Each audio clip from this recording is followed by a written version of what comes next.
पवन खेड़ा ने मोदी से कहा, उदयपुर आए तो कन्हैया के परिजनों से मांगे माफी।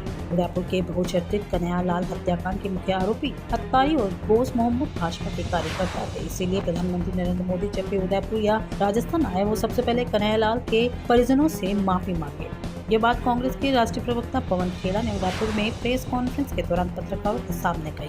उन्होंने ये हद तक भी अपनी बात को सीमित नहीं रखा और प्रधानमंत्री नरेंद्र मोदी पर हमला बोलते हुए कहा कि भले ही आप प्रधानमंत्री हो, लेकिन समाज में अगर जहर फैलाने का काम करते हो तो बर्दाश्त नहीं किया जाएगा। पवन खेड़ा ने मोदी और चीनी के रिश्तों पर भी सवाल खड़े किए। उन्होंने मोदी सरकार और चीनी कंपनियों के बीच के रिश्तों पर भी सवाल खड़े करते हुए कहा कि जो चीनी कंपनी ब्लैक लिस्टेड है, उन्हें जम्मू कश्मीर में स्मार्ट मीटर के ठेके दिए गए। पीएम केयर फंड में इन्हीं कंपनियों के द्वारा दिए गए फंड पर क्या पीएम मोदी पर कोई कार्रवाई की जाएगी? यहाँ पर पवन खेड़ा ने एक बार भाजपा के राष्ट्रीय अध्यक्ष जेपी नड्डा का नाम लिया तो लेकिन बाद में चुटकी लेते हुए कहा कि नड्डा तो नाम के राष्ट्रीय अध्यक्ष हैं, चलती तो केवल छोटा भाई और मोटा भाई की है। वहीं दूसरी ओर पत्रकारों की ओर गहलोत सरकार ने राज्य में हिंदू संगठनों की रैलियों और धार्मिक आयोजनों पर रोक लगाने को लेकर पूछ गए सवाल पर बयान देते हुए कहा कि कोई भी धर्म का कोई भी स्वयं भू ठेकेदार बनकर सामने आए और समाज में जहर फैलाने का काम करे तो बर्दाश्त नहीं किया जाएगा। उन्होंने कहा कि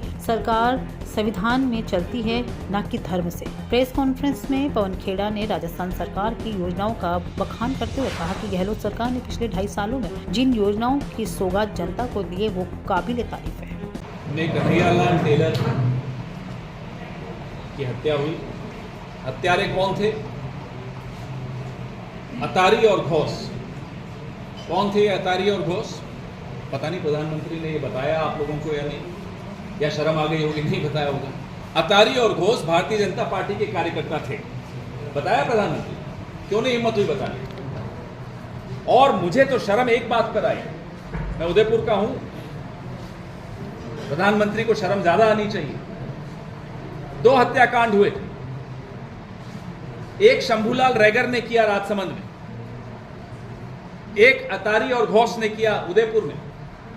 शंभूलाल रैगर ने जो हत्याकांड किया उसके पक्ष में भारतीय जनता पार्टी के लोग खड़े हुए दिखाई दिए। यहीं पड़ोस में अपना झंडा लगाया, भगवा झंडा लगाने की हिमाकत करी अदालत पर। क्या अटारी और घोष के पक्ष में कोई राजनीतिक दल खड़ा हुआ दिखाई दिया आपको? मैं प्रधानमंत्री को खुली चुनौती देता हूं इस पर, माफी मांगे। क्यों उनसे, उनकी विचारधारा से संबंधित लोग एक हत्यारे के पक्ष में खड़े थे? क्या कोई मुसलमान आपको अटारी और घोष के पक्ष में खड़ा हुआ दिखा?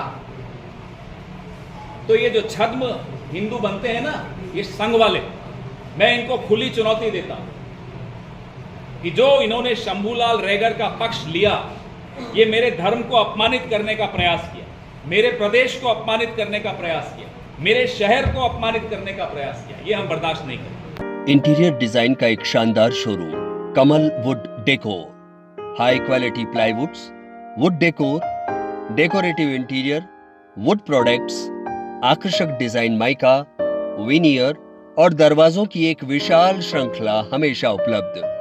ग्राहकों की संतुष्टि हमारी पहली प्राथमिकता। एक बार जरूर आए। Kamal wood decor, 1 new Bhopalpura, Kamal plaza, नई पुलिया के पास, उदयपुर। Contact number 9694466688।